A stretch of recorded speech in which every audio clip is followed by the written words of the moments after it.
मेरा मोबाइल सबको मैं कैमरे में दिख रही हूँ? दिख यस रही हूँ? यस।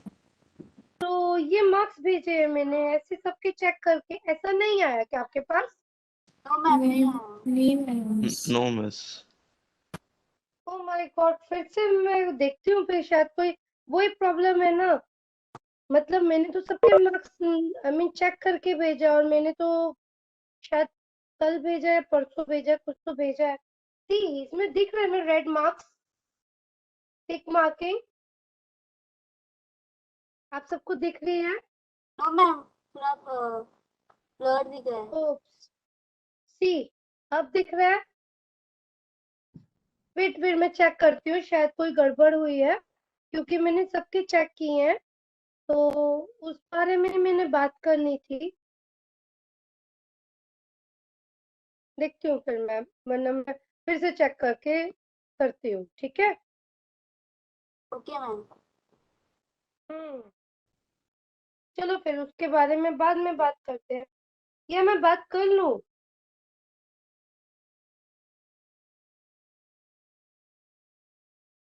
ज्योतिका, आपका पेपर मेरे पास है बेटा, यस पेपर तो मैम। आपके पास है ना? Yes ma'am. तो देखो इसमें आपने क्या किया है,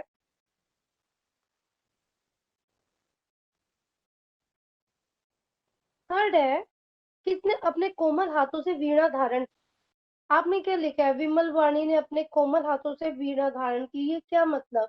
मैंने लिखा था माँ सरस्वती ने वीणा धारण की है, आंसर ओह इसका ये था। शिट।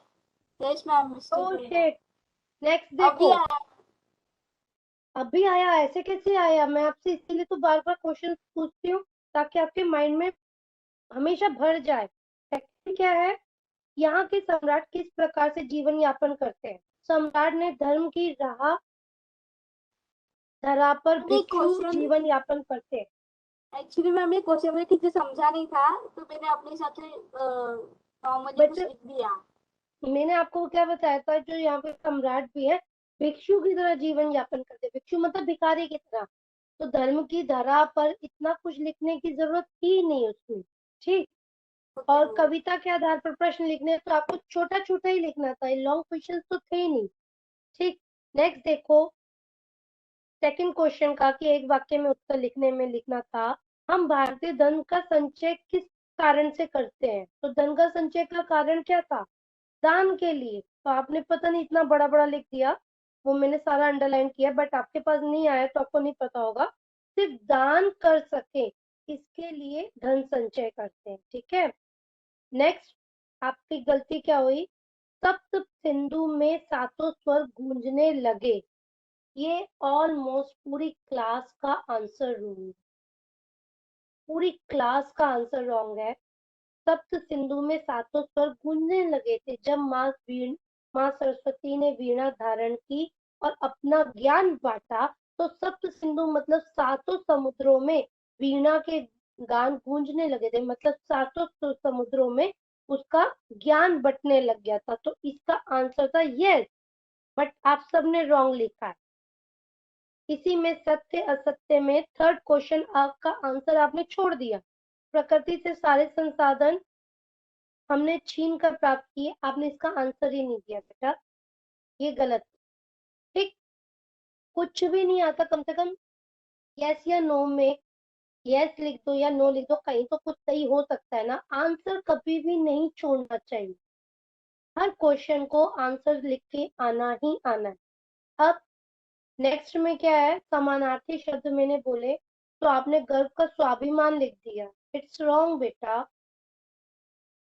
गर्व का क्या है, अभिमान है, समानार्थी अर्थ, ठीक है।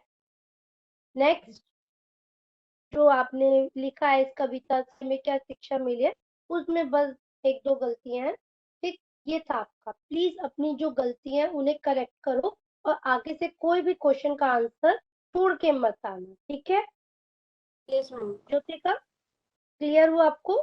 Yes ma'am. मैं फिर से चेक करके भेज दूंगी, मेरे पास ऑलरेडी सब पेपर चेक हुए हुए हैं, शायद कोई प्रॉब्लम हुई होगी जो उसमें चेक किया हुआ आया नहीं, ठीक है। वरना मैंने चेक करके नंबर्स तक लिख के दिए हैं, ठीक। ज्योतिका का हुआ?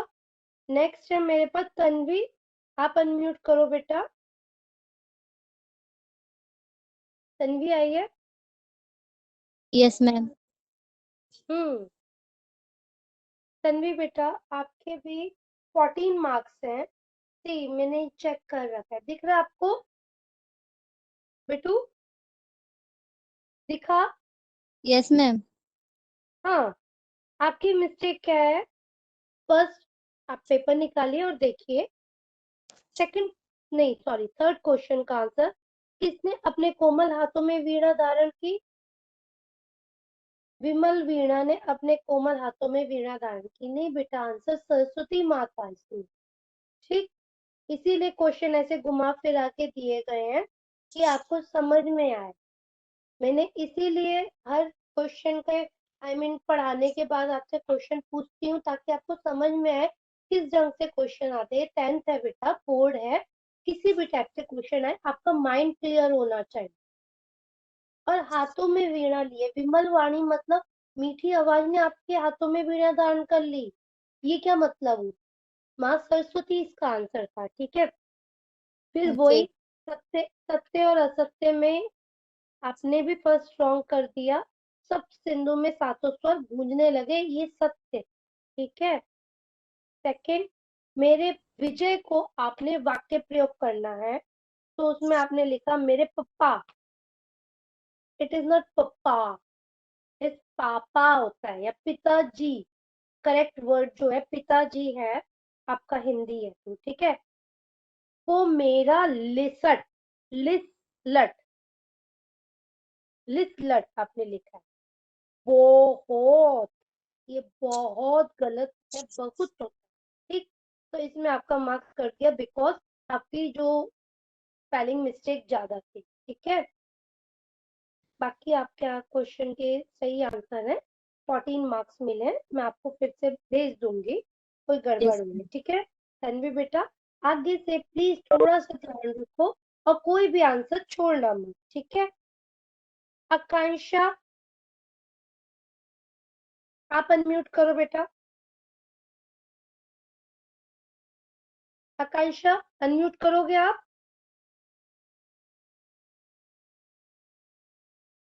ठीक, इस बच्चे का क्या प्रॉब्लम है मुझे नहीं पता, बट अगर आप अनम्यूट नहीं करोगे तो मैं आपकी प्रॉब्लम्स कैसे बताऊंगी?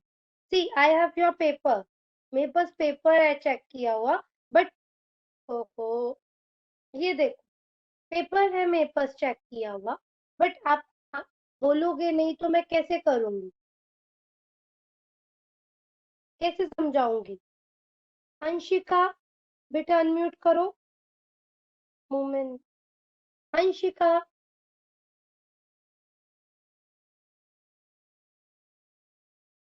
अंशिका है?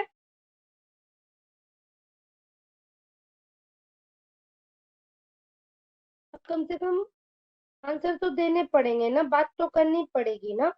सर्वेश बेटा अनम्यूट करो। Yes, ma'am. Yes, ma'am. Thank you so much, आप लोग कम से कम बात तो करते हो। कई बच्चे तो ऐसे मतलब रिप्लाई तक नहीं दे रहे हैं, गलत बात है।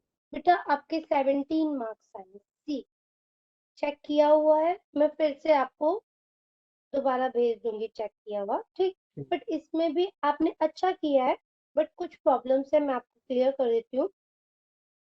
फर्स्ट क्वेश्चन जो है आपका, यहाँ के सम्राट किस प्रकार जीवन यापन करते हैं? आपने लिखा है भिखारी बनकर, भिक्षा के लिए घर घर घूमकर जीवन यापन करते हैं। इट्स रॉन्ग, सिर्फ आपको लिखना था भिक्षु बनकर जीवन यापन करते हैं। ठीक है, आपने ट्रांसलेट कर दिया भिखारी, चलेगा। ठीक, इसके आगे घर घर भीख नहीं मांगने को कहा था, वो लोग घर घर जाकर ज्ञान प्रदान करते हैं, इसलिए ज्ञान देने के लिए भिक्षु वाला जीवन यापन करते हैं।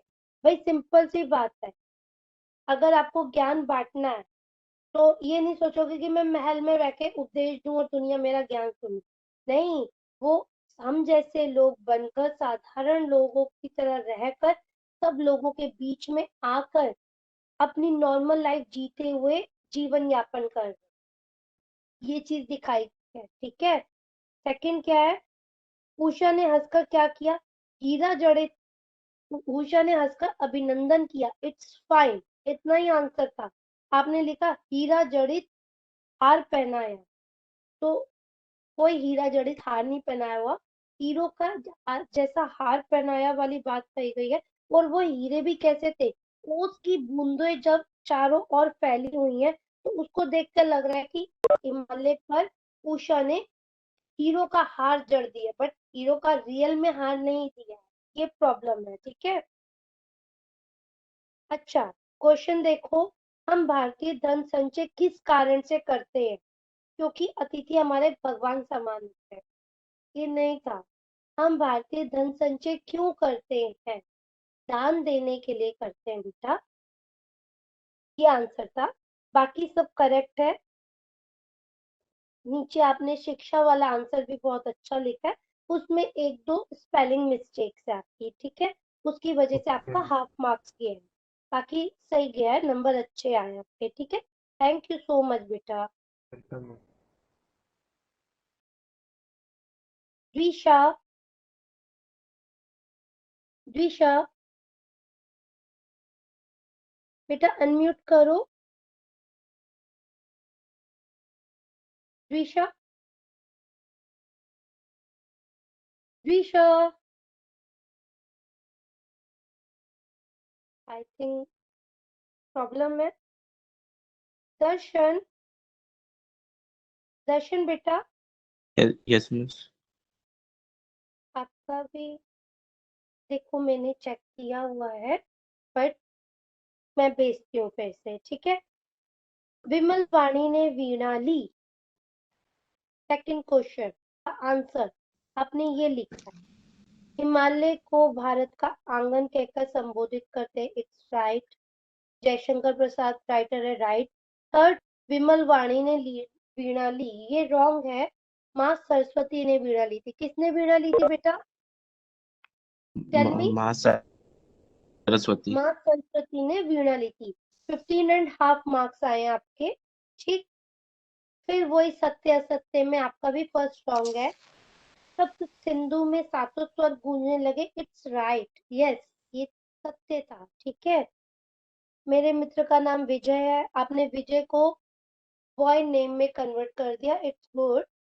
बट यहाँ पे विजय का मतलब ये था जीत, जीत से था। ठीक है, तो मतलब कोशिश ये करो कि जो चीज एक्चुअल में जिस मतलब में दिखाई गई है उसी मतलब में उसका यूज किया जाए। ठीक है, विजय मतलब जीत थी।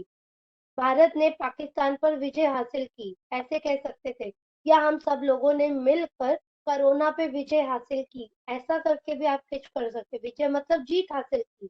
आपने विजय नाम एक नाम की तरह संबोधित ले लिया, संबोधित कर दिया, ठीक है, बट कई बार बोर्ड में इसके लिए भी मार्क्स कट सकते हैं, आप प्लीज केयरफुल रहिएगा। ठीक है, Yes, miss. जन्म के लिए मौत लिखा है, म पे भी ओ की मात्रा आधी लिखी हुई है, जबकि मौत में डबल ओ की नहीं सॉरी, हाँ डबल ओ की मात्रा आती है मौत। ठीक है, तो जन्म का मृत्यु होता है, मौत नहीं होता, मौत is Urdu word. Okay Darshan, Yes, miss. Clear है? और लास्ट क्वेश्चन देखो, वो लास्ट क्वेश्चन के 2 मार्क्स का क्वेश्चन है, और आपने मुश्किल से 2.5 लाइन में उसका आंसर दिया, ये क्या है? ये भी तो सोचो, 2.5 लाइन का आंसर दिया है, क्या आंसर है आपका? मैं पढ़ दूं? Yes, हम miss. अपनी जन्मभूमि का आदर, हमें अपनी जन्मभूमि का आदर करना चाहिए। अब हमें में एक ही मात्रा बहुत छोटी है, हाँ, और हमें ज्ञान बांटना चाहिए, बस यही दो काम है, और कोई काम नहीं है। तो प्लीज इसका जो आंसर है थोड़ा सा बड़ा दो। कविता से हमें क्या शिक्षा मिली है, दुनिया भर की बातें कही गई हैं, कुछ थोड़ा सा अच्छा बड़ा चढ़ा के लिखो। ठीक है, क्लियर Yes, आपको? miss. हाँ, okay, miss. Thank you so much, आपने बात की। Next Joy sir, please unmute कीजिए। हाँ मिस।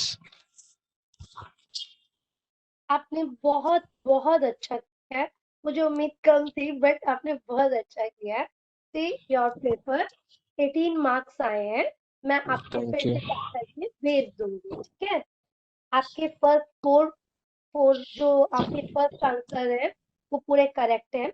सेकंड आंसर में क्या है, आपने खुद ही छोड़ दिया, इट्स योर मिस्टेक।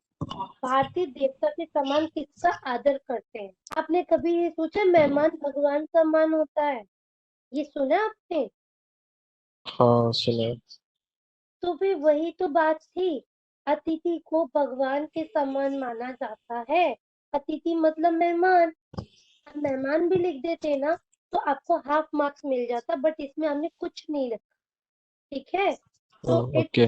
ये अच्छी बात नहीं है। कम से कम कोई तो कोशिश करके कोई आंसर लिख दो, कई बार तुक्का भी राइट बैठ जाता है। ठीक है, कभी भी बोर्ड में कोई भी क्वेश्चन का आंसर मत छोड़ना। ठीक है। ओके। सेकंड है विजय। विजय आपने वाक्य प्रयोग किया है, उसमें प्रसन्नता को आपने जरा रॉन्ग लिखा है। आज उन्हें सच्ची विजय की प्रसन्नता, ये प्रसन्नता है या त्र त्र लिखा हुआ है, आपने रॉन्ग लिखा है, इसकी स्पेलिंग रॉन्ग। ठीक। और नेक्स्ट, बाकी सब ठीक है आपका। और प्रस्तुत कविता से हमें क्या शिक्षा मिलती है, उसमें जो सदैव है उसकी स्पेलिंग मिस्टेक है। ठीक है, हाफ मार्क्स उसका कटा है। ठीक है, ओके। मैं चेक करके फिर से भेज देती हूँ। ऑलरेडी मेरे पास चेक किए हैं, कुछ टेक्निकली प्रॉब्लम आ गई जो नहीं मिल पाए आप सबको। ठीक है, thank you so much Joy sir. Thank you miss. Please continue करना, ऐसे ही अच्छे से आंसर देते रहना। ऋषिका बेटा, ऋषिका प्लीज अनम्यूट कीजिए। Rishika, yes miss. ऋषिका,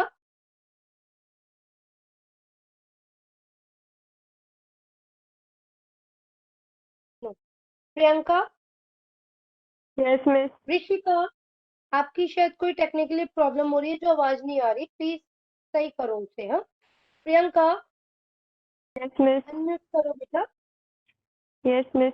चलो आपके पेपर का डिस्कशन करते हैं। आपके पास पेपर है आपका, ठीक, आपका भी पेपर चेक है। 13.5 मार्क्स आए हैं आपके। ठीक है, प्रियंका अनम्यूट करो बेटा। Yes miss. हम्म, आपसे भी वही गलती हुई। किसने अपने कोमल हाथों में वीणा धारण की? विमल, माँ सरस्वती ने, बट विमल वाणी लिख दिया है। यस, अब आपको आंसर पता चल गया है। Yes miss. गुड, आगे से ध्यान रखना। ठीक है, और हम धन संचय किस कारण से करते हैं बेटा? अब राइट आंसर दो मेरे को, अभी मैंने 3-4 को करेक्ट किया। दान करने से। दान करने के लिए हम धन संचय करते हैं। गुड। ठीक, भारत में सातों स्वर गूंजने लगे, ये सत्य है या असत्य है?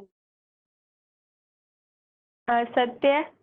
मिस, अभी आवाज आ रहा है? ठीक, हाँ बेटा ऋषिका आ रही है, अभी मैं बात करती हूँ। अच्छा ये ठीक है। असत्य नहीं है बेटा, मैंने सबको अभी करेक्ट करके दिया। सप्त सिंधु में सातों स्वर गूंजने लगे, ये सत्य था। सप्त सिंधु मतलब, सप्त मतलब सात, सिंधु मतलब समुद्र। सातों समुद्रों में जब माँ सरस्वती ने वीणा को धारण किया अपने हाथों में, तो सातों स्वर सॉरी, सातों समुद्रों में सातों स्वर गूंजने लगे, ये बात कही गई थी। ठीक है प्रियंका, प्रियंका, ठीक। Yes miss. नेक्स्ट, आपने समानार्थी सही लिखे और वाक्य प्रयोग भी सही किया है और विरोधार्थी भी किए हैं।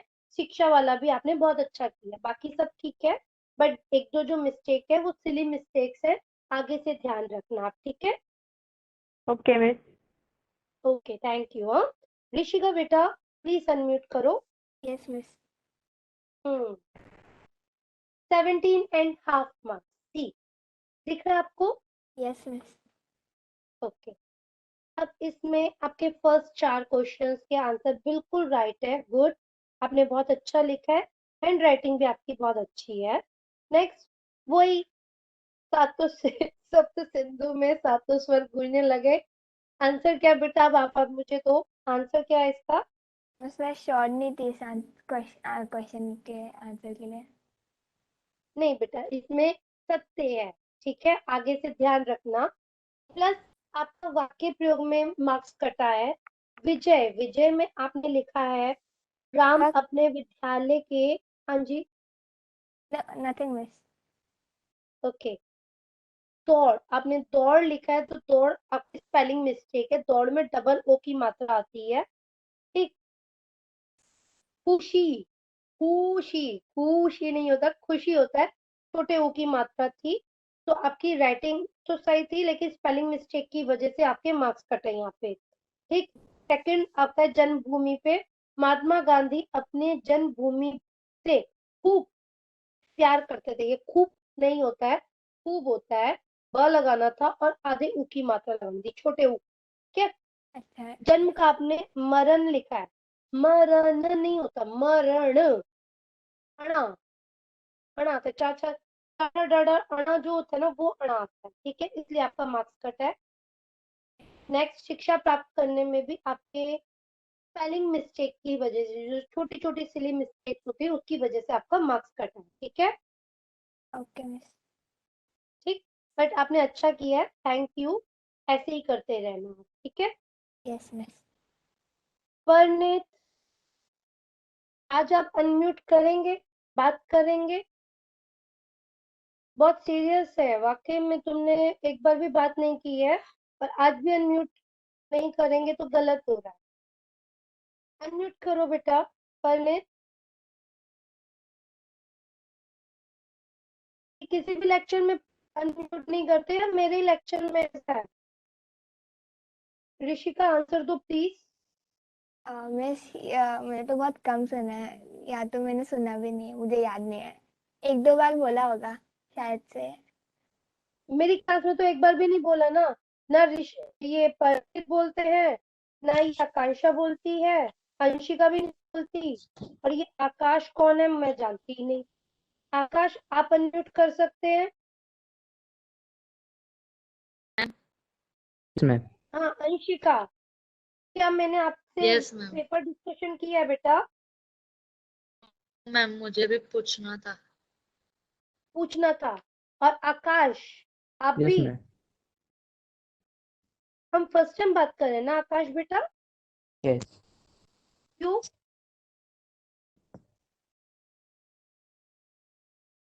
टेल मी क्यों? अभी तक आपने मुझसे बात क्यों नहीं की अभी तक?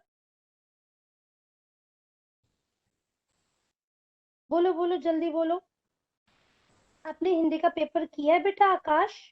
Yes ma'am.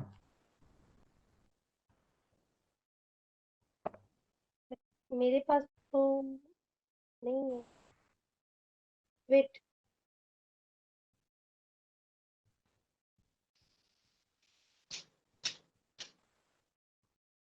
आई थिंक मेरे पास तुम्हारा पेपर नहीं है, मैं चेक करती हूँ।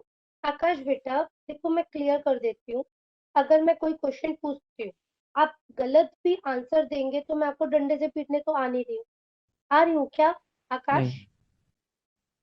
तो फिर नहीं। आप आंसर क्यों नहीं देते? ठीक, कम से कम अनम्यूट होके आंसर दो। रॉन्ग होगा तो कोई बात नहीं, मैं सही कर दूंगी, और सही होगा तो कम से कम हम अप्रिशिएट तो कर सकते हैं ना आपको। बोलिए। Yes ma'am. ठीक। अभी मेरे पास तुम्हारा पेपर नहीं है, मैं देखती हूँ कहीं इधर उधर हो गया होगा। ठीक। और जो मिस्टेक्स होंगी वो मैं बताऊंगी, बट मुझे अब आप अनम्यूट करके दिखाओगी हर लेक्चर में। ठीक है, मैं यस। एक पेपर पढ़ती हूँ, एक पेज पढ़ती हूँ, उसके बाद सबसे क्वेश्चन आंसर पूछती हूँ, प्लीज आप भी दीजिए आंसर। ठीक है, चलेगा? यस। ठीक है, thank you so much. Anshika बेटा, आपके यस पेपर का मैम। डिस्कशन करते हैं।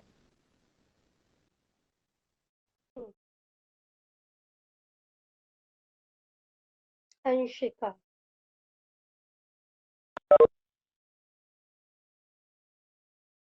यस, 16.5 मार्क्स आए हैं, दिख रहा है आपको बेटा? Yes ma'am. ओके, चलो थोड़ा सा डिस्कस करते हैं। वही विमल वाणी और सरस्वती माता ने अपने कोमल हाथों में वीणा धारण की। विमल वाणी मतलब होता है मीठी वाणी, मीठी आवाज। वाणी मतलब आवाज, विमल मतलब मीठा। मीठी आवाज किसकी है? माँ सरस्वती की है, तो यहाँ पे सिर्फ माँ सरस्वती ने अपने हाथों में, कर मतलब होता है हाथ, अपने हाथों में वीणा धारण की, इट्स राइट आंसर। ठीक, तो आपको सिर्फ माँ सरस्वती लिखना है और वो आपने लिखा भी, ठीक है। Okay ma'am. सेकंड मिस्टेक आपकी कहाँ हुई, यहाँ पे हुई है, नीचे देखो, भारत से धर्म की दृष्टि किस किस देश को प्राप्त हुई। यवन, चीन, सिंहल को प्राप्त हुई। यवन क्या था बेटा, यहाँ पे आपको लिखना था चीन, श्रीलंका और एक और देश जिसको प्राप्त हुई थी। अब वो देश कौन सा है आप मुझे बताएं, क्लास में किसी और को भी पता है तो वो बताएं, कौन सा देश है जिसको चीन ने भारत ने ज्ञान प्रदान किया था। चीन और यवन। यवन कौन सा देश है। तो यवन के देश ना, मेरे को हाँ, नहीं लगता। 3 देशों के नाम लिए थे मैंने। चीन और सिंहल सिंहल कौन सा देश है। श्रीलंका। तो ऐसे ही यवन भी मैंने एक देश का नाम बताया था, वो आपका होमवर्क है, आप खुद दिमाग लड़ाओ कौन सा वो था, ठीक है। फिर नेक्स्ट वही क्वेश्चन का आंसर, आपने भी असत्य लिखा है, सब सिंधु में सातों, सब भूलने लगे असत्य, ये गलत, ठीक है। Next okay ma'am. वाक्य प्रयोग आपने किया बेटा, विजय मेरे भाई ने पुरस्कार पुरस्कार जीत नो कर मैम, वो मुझे मैंने ऊपर कट किया था डॉट। डॉट आपने कट किया है, बट यस मैम। जित आपने लिखा है, अगर डॉट कट किया तो भी जित लिखा है, जीत होता है ज ई, बड़ी ई की मात्रा की हुई, ठीक है, वो यस। आपका रॉन्ग है। और पुरस्कार आप प्लीज कहीं पे देखिए, वरना मैं आपको बता देती हूँ,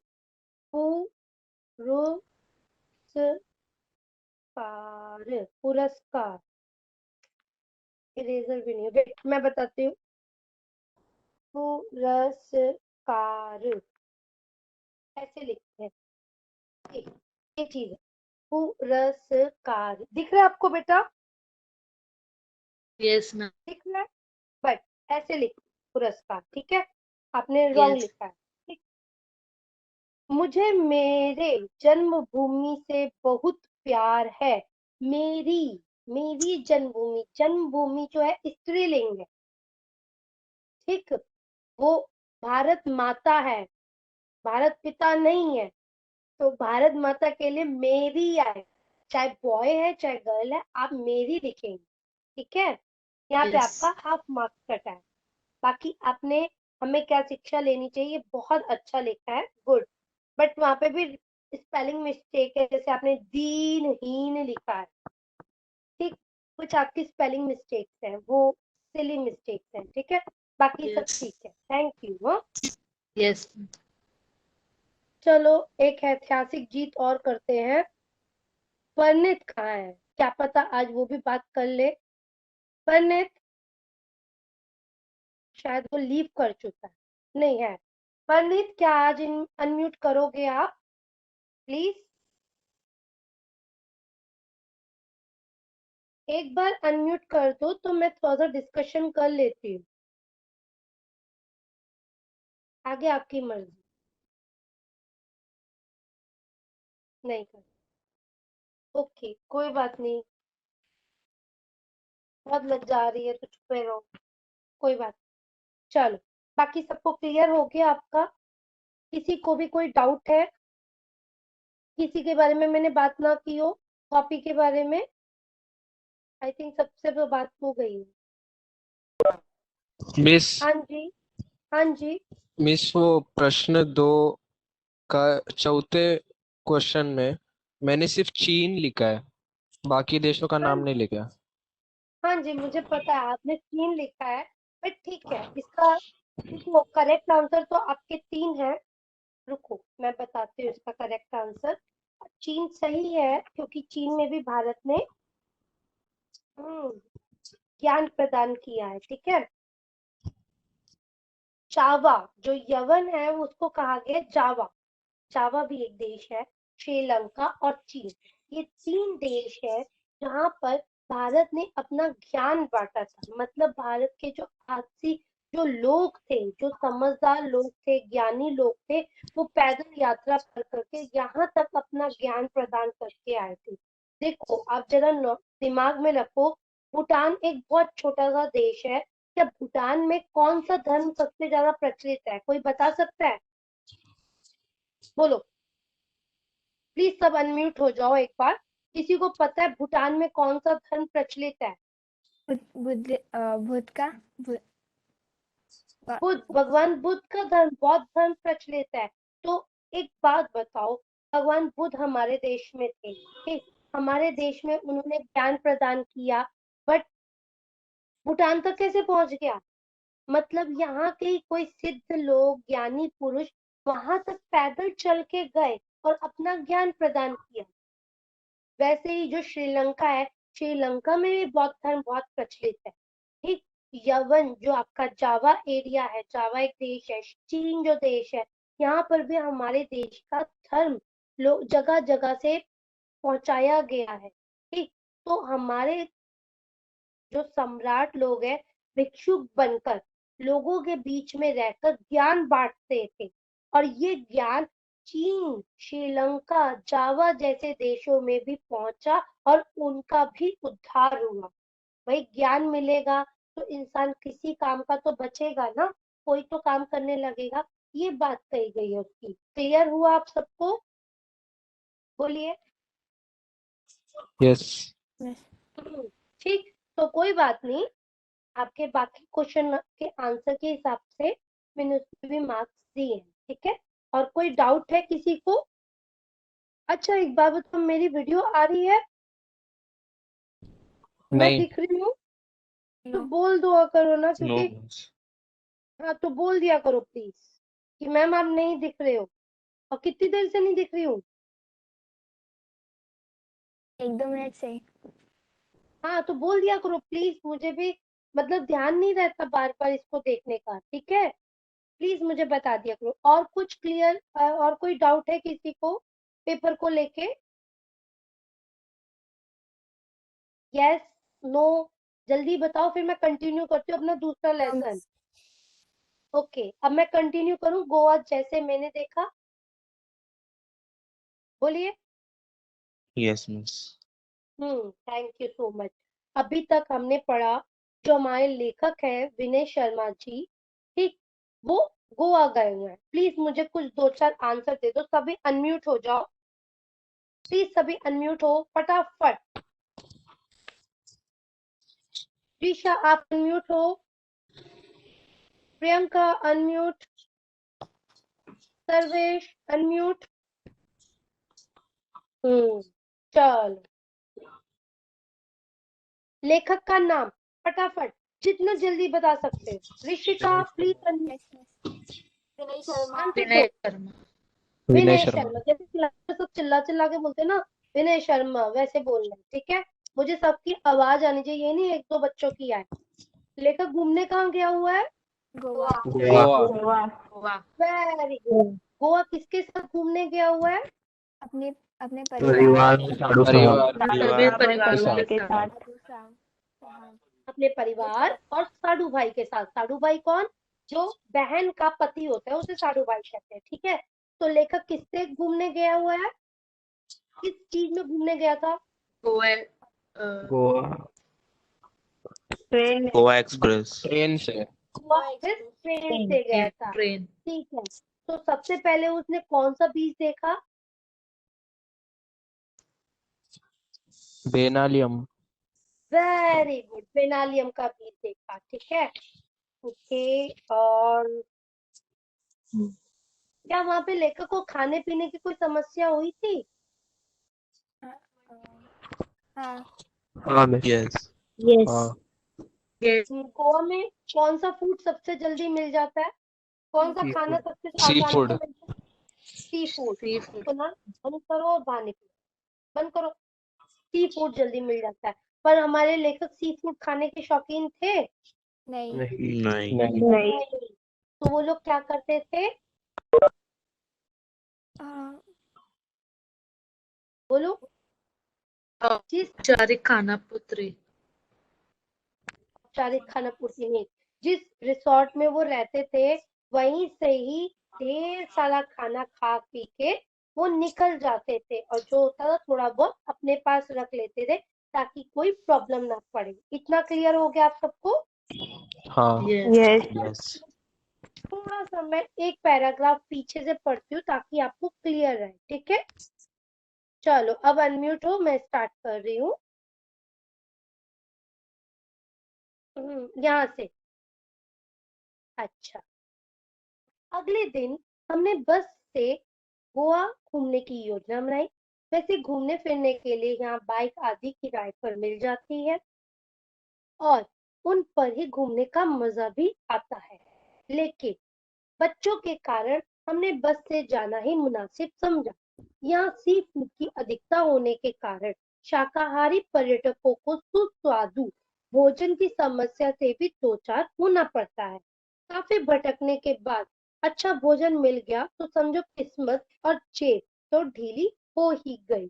यह समस्या हमें पहले से ही पता थी, इसलिए हम अपने रिसोर्ट के रेस्क्यू में उपलब्ध किचन से ही भोजन करते थे। तो भाई अगले दिन, जब पहले दिन तो वो बेनालियम बीच में गए, शाम हो चुकी थी, निकलते निकलते और बीच में गए, तो भाई पहले तो वहां पे मस्ती वस्ती की, उसके बाद शाम का नजारा देखने लगे, ठीक है? अब क्या हुआ, अगले दिन जब उन्होंने घूमने की योजना बनाई तो उनको लगा कि यार बाइक भी मिल सकती है, स्कूटर भी मिल सकता है, कार भी मिल सकती है, लेकिन दो फैमिलीज हैं और दो फैमिली के साथ बच्चे भी होंगे, मियाँ भी हुए होंगे, चार तो बड़े जने, ठीक, और बच्चे भी। तो उन्होंने बस को हायर किया, बस ली, और बस से घूमना ही सही समझ, नासिब मतलब सही समझना।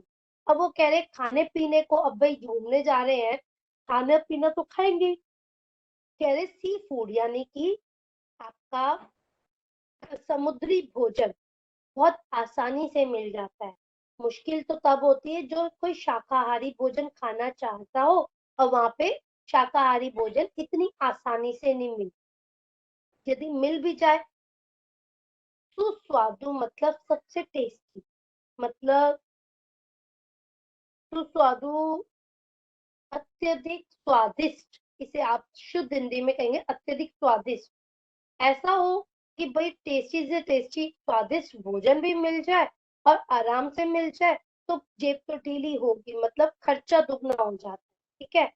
तो यहाँ पे ये बात कही गई, तो लेखक ने कहा हमें इस बात की समस्या का पता था, तभी हम क्या करते थे, अपने जो रिसोर्ट थे जहाँ पे हम रात बिताने के लिए, सोने के लिए जाया करते थे, उस रिसोर्ट में ही सुबह सुबह अच्छा रसोई घर से, यहाँ पे च्यू जो लिखा हुआ है, रसोई घर से ही अच्छा भोजन कर लेते, ठीक है? सबसे पहले हम अंजुना बीच पहुंचे। अंजुना बीच वहां का बेस्ट बीच है, ठीक? तो वहां पर लेखक पहुंच। गोवा में छोटे बड़े करीब 40 बीच है, जिनमें से 7-8 ही प्रमुख हैं। अब जैसे हमारा बॉम्बे है, बॉम्बे में भी हर कोई कहता है चौपाटी गए, चौपाटी, चौपाटी गए, चौपाटी गए। हमें पता है कैसा कबाड़ है वो चौपाटी, लेकिन लोगों को जूहू बीच और चौपाटी के नाम पे तितलियां उड़ने लग जाती हैं वहां, मतलब बाहर के लोगों को, ठीक? तो वैसे ही गोवा में जो बीचेस है बहुत सारे, बॉम्बे में भी बहुत सारे बीचेस है, लेकिन फेमस कुछ ही। वैसे ही वहां पे भी 30-40 लगभग बीचेस है, बट 7-8 बीचेस जो है वो मेन फेमस बीचेस है, जिसमें से अंजुना भी है, ठीक है? अंजुना बीच नीले पानी वाला, पथरीला और बहुत ही खूबसूरत है। जो वहां का पानी है वो नीले रंग का है। नीले रंग का मतलब हर जगह की एक स्थिति होती है, देखो कई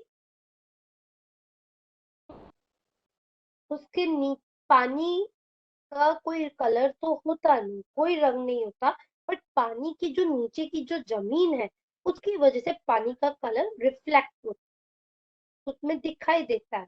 तो वहां का जो पानी है वो नीले रंग का है और कैसा दिखता है, पथरीला है। वहां पे बड़े बड़े पत्थर आपको बहुत आराम से देखने को मिल जाते हैं। रुको,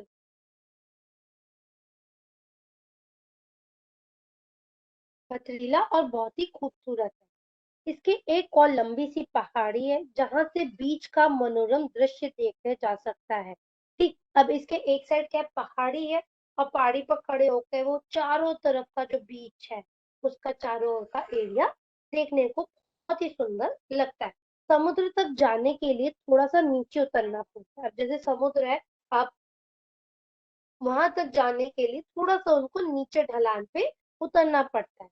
नीला पानी काले पत्थरों पर पछाड़ खाता रहता है। अब जो पानी है पत्थरों के ऊपर बार बार गिरता रहता है। अभी देखो,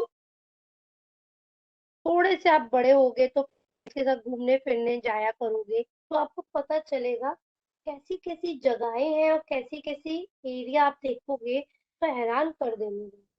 हम भी एक ऐसी जगह में गए थे, वहां पे क्या था, मतलब आप पानी में उतर नहीं सकते। वहां का पानी ये है कि वहां पे भंवर आते थे, समुद्री इलाका है, मुझे मेन नाम याद नहीं आ रहा उसका। बहुत बड़े बड़े पत्थर है, वहां पे पत्थरों में खड़े रहते हैं। नीचे आप, कई लोग जंप करके उसमें स्विमिंग भी करते हैं, लेकिन कहते हैं कि आप स्विमिंग करने जाओगे कई लोग वापस नहीं आते, उसी में डूब जाते हैं क्योंकि अंदर भंवर चलते रहते हैं पानी। ठीक है, आप कभी ध्यान दोगे तो वहां पे क्या है, पानी जब पत्थरों पे पड़ता है, लगातार पड़ता है, तो पत्थर को भी बिल्कुल खोखला कर देता है, पत्थर भी कटने लग जाते हैं। तो वैसे ही जो अंजुना बीच है वहां पर बड़े बड़े पत्थर पड़े हुए हैं, तो वो पत्थरों पर भी पानी का निशान आपको देखने को मिल जाए। ठीक है, नीला पानी जो है काले पत्थरों पर पछाड़ आता रहता है। जो बार बार पानी आता है समुद्री, पानी पत्थरों से टकराकर वापस चला जाता है। ठीक है, पानी ने काट काट कर इन पत्थरों में कई छेद कर दिए हैं, जिससे ये पत्थर कमजोर भी हो गए। अब लगातार पानी पड़ने से ये जो पत्थर है उन पे ऐसे गहरे गहरे निशान पड़ते गए हैं कि वो कमजोर हो गए। सोचो कितना कठोर होता है पत्थर और कितना सॉफ्ट होता है पानी। वो पानी पत्थर पर पड़ पड़ कर निशान डाल देता। ये बात सत्य है। हम सोचते हैं कि ये कमजोर चीज है, कोई कमजोर चीज कैसे कोई बड़ा काम कर सकती है, हम ये सोचते हैं ना। लेकिन देखो, अगर आपसे पूछा भी जाए कि स्ट्रांग कौन है, अगर हम एक पत्थर ले और एक पानी ले, स्ट्रांग कौन है, तो आप मोस्टली लोग कहोगे कि पत्थर स्ट्रांग है, पत्थर मजबूत है। बट लगातार पानी की चपेट में आने से वो पत्थर भी कमजोर हो जाते।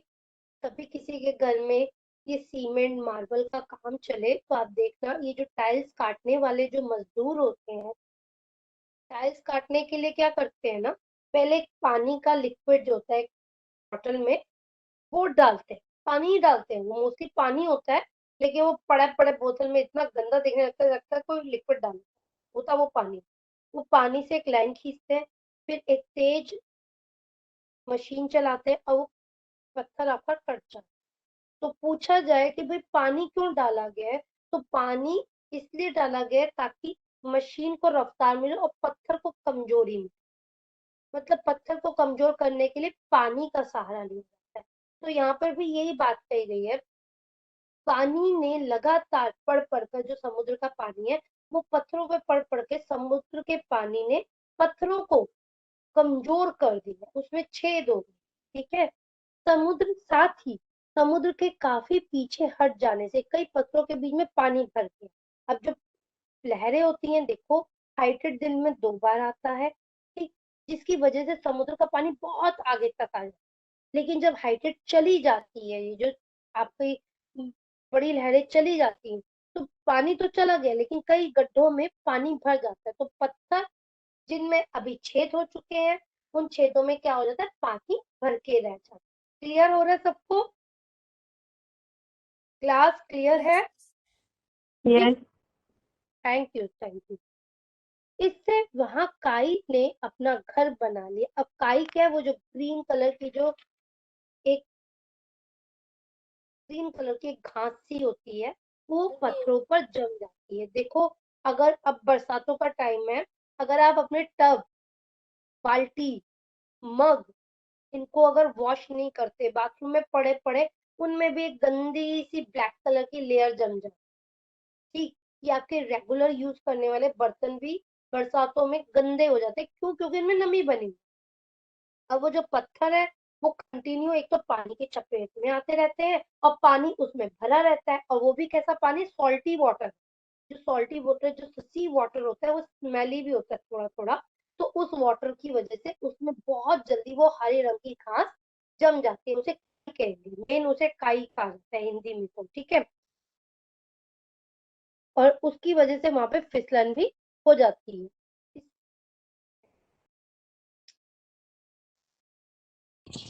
Yes miss. हाँ, 1 मिनट रुकना, थोड़ा सा प्रॉब्लम हो गया है। Okay.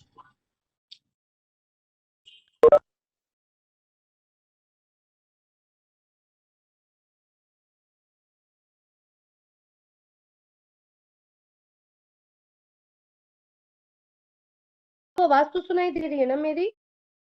Yes miss. Yes miss. मैं कंटिन्यू बोलती हूँ, प्लीज अपनी बुक पे ध्यान दो, ठीक। और मैं धीरे धीरे यहाँ पे स्टार्ट भी करती हूँ।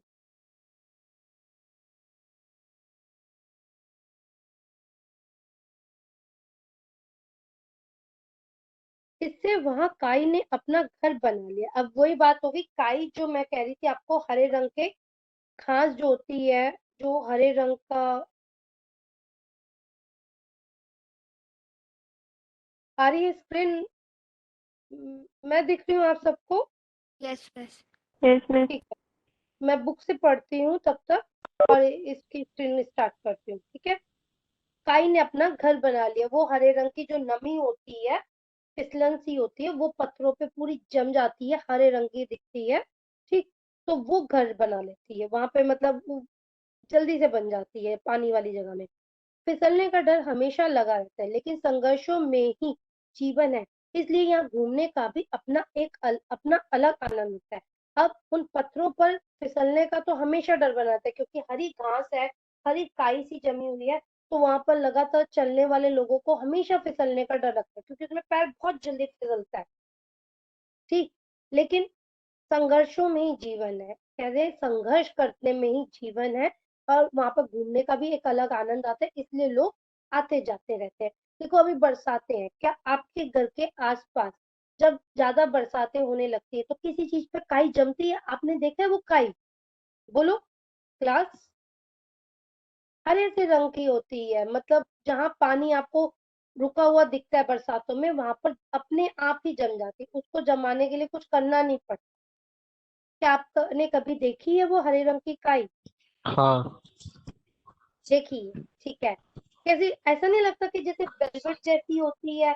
छोटे छोटे छोटे उसमें वो होते हैं, मतलब फर्श टाइप के में लगे होते हैं। देखा है कभी उसको? Yes miss. हम्म। तो वो बड़ी खतरनाक होती है, अगर सोचो उस पे चलने की तो फिसलने का पूरा डर होता है। वैसे ही वो लेखक कह रहे हैं कि वो फिसलने के कारण ही वहां पे जाने में डर तो लगता है, लेकिन संघर्षों के साथ इंसान जाता भी है। यहाँ युवाओं का दल तो अपनी मस्ती में डूबा रहता है, लेकिन परिवार के साथ आए पर्यटकों का ध्यान अपने बच्चों को खतरों से सावधान रहने के दिशा निर्देश में ही लगा रहता है। ये बात सही है। वहां पर जो युवा लोग होते हैं, जो यंगस्टर होते हैं, अनमैरिड होते हैं, ये बहुत आगे नहीं, या न्यू मैरिड कपल होते हैं, जो मतलब सही एज के होते हैं, जिनके ऊपर कोई जिम्मेदारी नहीं है, उनका पूरा टाइम घूमने फिरने में ही लगा रहता है, मस्ती करने में लगा रहता है। लेकिन जो हम लोग हैं, जो बच्चों के साथ आए हुए हैं यहाँ पर, उनको बस यही लगता है कि हम अपने बच्चों को कैसे खतरों से बचाएं। देखो समुद्र जो है वो खतरनाक होता है, कोई आसान चीज नहीं होती, बहुत खतरनाक चीज है।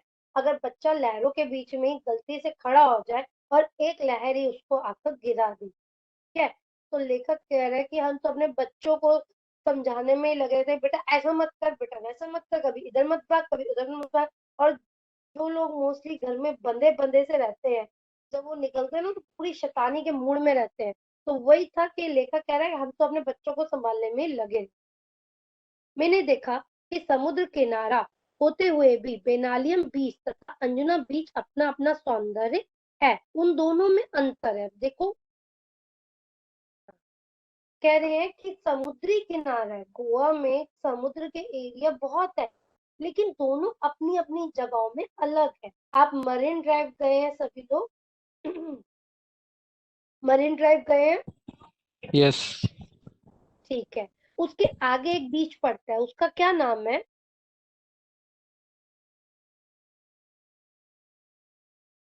उसके आगे एक बीच भी पड़ता है, गिरिगांव चौपाटी कहते हैं उससे। यस यस बोलिए। हाँ, तो आप लोग वहां पे भी गए हैं? यस यस ठीक।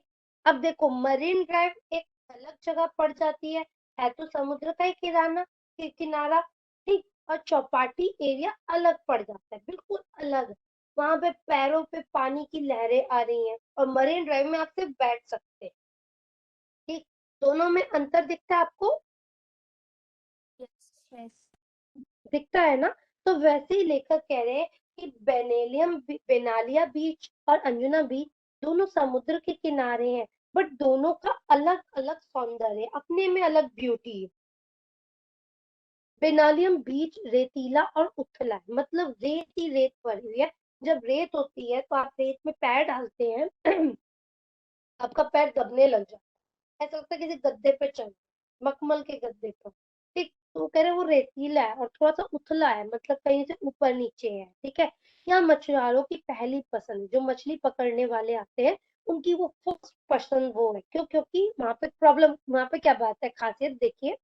यहाँ सुबह सुबह बड़ी मात्रा में मछलियां पकड़ी जाती है, लेकिन मजे की बात यह है कि इतनी सारी मछलियां स्थानीय बाजारों में ही बेची जाती है, इनका निर्यात बिल्कुल भी नहीं होता। अब वो कह रहे बेनालियम बीच की खासियत क्या है कि यहाँ पर मछुआरे सुबह सुबह आकर इतनी सारी मछली पकड़ के लाते हैं और शाम तक वो मछलियां बिक भी जाती हैं। और खासियत क्या है, वो मछली जो है वहाँ की स्थानीय बाजार, जो मेन मार्केट है, वहीं पर ही बिक जाती है। उनको निर्यात मतलब बाहर नहीं बेचा जाता।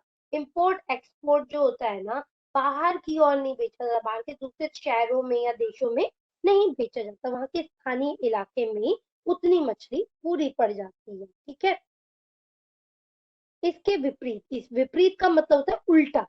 इसके विपरीत अंजुना बीच गहरा और नीले पानी वाला है। अभी वो बताया कि वो नीले पानी वाला है और गहरा भी। बेनालियम के अकॉर्डिंग वो गहरा है। ठीक है। यह बॉलीवुड की पहली पसंद है, यहाँ कई हिट फिल्मों की शूटिंग हुई है। दोनों बीच व्यावसायिक है, पर मूल अंतर व्यवसाय की प्रकृति है। इसके बाद हम लोग दिन भर पणजी शहर देखते रहे। अब वो कह रहे हैं जो बेनालियम बीच है वो नीले पानी वाला और थोड़ा सा गहरा है। ठीक। वो इतना ब्यूटीफुल है, मतलब नेचुरल ब्यूटी है वहां पर, जो प्रकृति का सौंदर्य है वो इतना सुंदर है कि वहां पर बॉलीवुड की फर्स्ट पसंद, बॉलीवुड वाले लोग जो पिक्चर की शूटिंग करने वाले हैं, वो सबसे पहले उस जगह पर जाना चाहते हैं। रीजन, वो सबसे बढ़िया है, सुंदर है, और शूटिंग के लिए भाई आपको सुंदर जगह ही चाहिए होती है। आप खुद देखो, आपको एक फोटो भी खिंचवानी होती है, घर का एक ऐसा कॉर्नर होता है जहां पर आप सबसे ज्यादा खुश होकर फोटो खिंचवा लेते हैं। क्यों? क्योंकि बैकग्राउंड अच्छा दिखता है। ठीक है। आप क्लास अटेंड करने के लिए भी एक बैकग्राउंड देखते रहते होंगे। ठीक। तो ये तो फिल्म की शूटिंग होती है। तो वो कह रहे हैं कि जो बेनालियम बीच, अंजुना बीच है, वो बॉलीवुड की पहली पसंद है, वहाँ की प्रकृति की सुंदरता की वजह से। यहाँ पर कई हिट फिल्मों की शूटिंग भी हुई है। अब दोनों क्या है, बेनालियम बीच में मछली का पकड़ना सबसे अच्छा माना जा रहा है, और अंजुना बीच में बॉलीवुड की शूटिंग की वजह से वो सबसे ज्यादा अच्छा माना जाता है। और वहां पे व्यवसाय, व्यवसाय मतलब लोग बिजनेस कर पाते, शूटिंग के लिए लोग आएंगे, चाय पानी खाना नाश्ता सब वहां पे चलेगा, तो लोगों की अच्छी आमदनी हो जाएगी। और मछली पकड़ने वाले आएंगे, भाई वो वहां से मछली पकड़ पकड़ के ले जाएंगे, वो भी वहां के बीचेस में कुछ पैसा दे के जाते हैं। ठीक। पर मूल अंतर, इन दोनों में डिफरेंस क्या है, अंतर क्या है, बिजनेस का अंतर क्या है, ये इनकी प्रकृति पे निर्भर करता है। एक जना मछलियां पकड़कर अपने लिए कमाई कर रहा है, और एक जने की वजह से क्या हो रहा है, पूरे एरिया में अगर शूटिंग हो रही है तो पूरा एरिया को फायदा हो रहा है, ठीक है। इसके बाद लेखक क्या है, अपने परिवार के साथ पणजी शहर देखने चलेगी। वहां का एक फेमस जो शहर है, जो एरिया है, उसका नाम है पणजी, ठीक। तो वहां पे पणजी चली।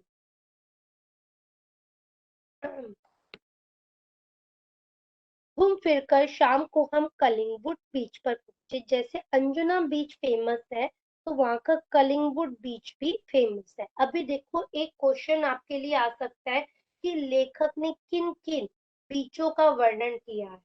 वेनालियम, कलिंगवुड, अंजुना बीच, 3 बीचेस का वर्णन किया है अभी तक, ठीक है।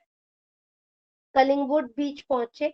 यह काफी रेतीला और गोवा का सबसे लंबा बीच है, जो 3 से 4 किलोमीटर तक फैला हुआ है। अब जो है ये सबसे लंबा बीच, 3 से 4 किलोमीटर तो दूर लंबा बीचेस है, इंसान घूम सकता है और बहुत फेमस बीच है ये कलिंगवुड, ठीक। रेतीला है। गोवा का सबसे बड़ा बीच कौन सा है? कलिंगवुड बीच। ये क्वेश्चन भी आ सकता है।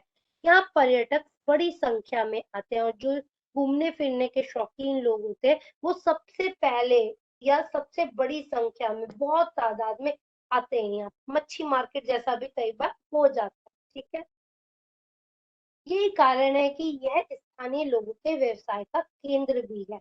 यही कारण है कि मतलब जो लोग हैं यहाँ पर बिजनेस बहुत अच्छा करते हैं। कलिंगवुड में इतनी, देखो जहाँ पर आपका टूरिस्ट ज्यादा आएगा वहां पर चीजें भी महंगी होंगी, वैरायटी भी ज्यादा मिल जाएगी, ठीक। और कई बार ठगी भी हो जाती है। व्यवसाय का केंद्र भी है, यहाँ पर लोग बिजनेस करने ज्यादा आते हैं। यहाँ कई प्रकार के वाटर स्पोर्ट्स हैं, जिनमें से कुछ तो हैरत अंगेज है, जिन्हें देखने में आनंद आता है। अब देखो वाटर स्पोर्ट आपका अंग्रेजी का शब्द है, ठीक। अंडरलाइन कीजिए। हैरत अंगेज जो शब्द है ये आपका उर्दू का शब्द है। इसे कहेंगे हैरान कर देने वाला। हैरत अंगेज का क्या है? हैरान करने वाला,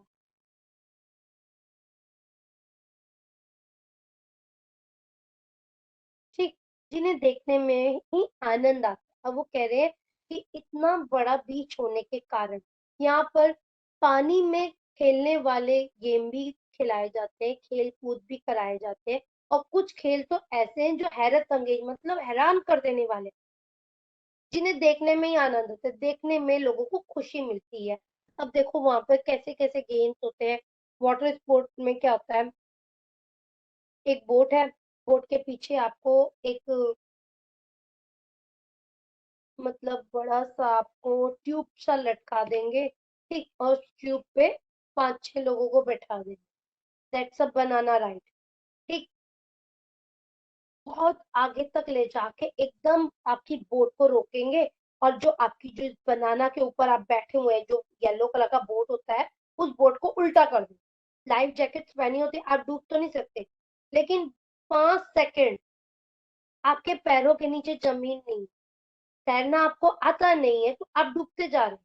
लेकिन वाटर आपने जैकेट पहन रखी है तो उस वजह से आप डूबेंगे नहीं। फटाफट एक बंदा आएगा, बोट से जंप मारेगा, वो आपको उठा के फिर से उसमें बैठा दे। ये बनाना राइड है, इसका नाम ही बनाना राइड है। और सबसे गंदे राइड है, लेकिन लोगों को पता भी है। बीच जगह में जाकर वो बोट को रोकेंगे, आपको पलटी मार के दिखा देंगे, लोग फिर भी उसमें था। ऐसे ऐसे वहां पे स्पोर्ट्स है। एक स्पोर्ट क्या होता है, बोट लेंगे, बोट के नीचे एक पीछे की साइड में एक रबड़ सा बांध देंगे। रबड़ मतलब बहुत बड़ा सा ट्यूब सा होता है, ट्यूब भी नहीं कहेंगे, मतलब एक बड़ा सा काफी बड़ा होता है जिसमें इंसान लेट सकता। अब बोट से एक रस्सी बंधी है, उस रस्सी को आपने बंद पकड़ना है। अब बोट जहां जा जाएगी वो ट्यूब वहां जाएगी, और लोगों के ऊपर जो मुंह पे छींटे आती है पानी की, जंप्स लेता है वो इंसान, तो वो देख के हैरान हो जाता है, मजा आ जाता है। एक क्या स्पोर्ट है उसमें, आप शिप पे आपकी बोट पे जा रहे हैं और बोट में आपको बलून पे टांग के हवा में लटका देंगे, उसका वर्णन है। तो चलो वो पढ़ते हैं, ठीक है। तो मतलब वहां के ऐसे ऐसे गेम्स होते हैं जिनको देख के आपको खुशी भी होगी, डर भी लगेगी। जिनको तैरना नहीं आता वो समुद्र के बीच में तो हालत खराब हो जाती है, लेकिन मजा आता है, आनंद आता है। आप भी अपनी रुचि के अनुसार हाथ आजमा सकते हैं। और वो कह रहे हैं कि अपनी जो आपका इंटरेस्ट है उस टाइप का यहाँ पर आप गेम कोई भी खेल सकते हैं। मैंने कई खेलों में हिस्सा लिया लेकिन सबसे अधिक रोमांच पैराग्लाइडिंग में ही आया। वो कह रहे हैं कि मैंने कई गेम्स वहां पे खेले लेकिन सबसे ज्यादा मजा क्या है पैराग्लाइडिंग में। अभी पैराग्लाइडिंग क्या होता है इसी के बारे में मैं बता दी थी, अभी पढ़। काफी ऊंचाई से अथाह जल राशि को देखना जितना विस्मयकारी मतलब हैरान कर देने वाला है उतना ही भयावह। दूर दूर तक पानी ही पानी, तेज हवा और रस्सियों से हवा में लटके हम यानी मैं और मेरी पत्नी दोनों डर भी रहे थे और खुश भी हो रहे थे। डर इस बात का कि छूट गए तो समझो गए, और खुशी इस बात की कि ऐसा रोमांचक दृश्य पहली बार देखा। सचमुच अद्भुत अद्भुत। तो वो कह रहे हैं सबसे ज्यादा मजा मुझे पैराग्लाइडिंग में आया। अब पैराग्लाइडिंग क्या होती है, शिप में आप जाते हैं, बीच शिप में आपको रोका जाता है, मतलब हल्की कर देते हैं, कई लोग रोक देते हैं बोट को। तो आपको क्या करेंगे, एक पूरा रस्सियों से बांध देंगे और पैराशूट के जरिए ऊपर चढ़ा देंगे। हवा में आप उड़ रहे हैं और आपकी बोट चल रही है। हवा में उड़ते हुए आप देखेंगे कि नीचे चारों ओर पानी पानी और एक साइड में बीच में छोटे छोटे छोटे छोटे लोग दिखते हैं आपको।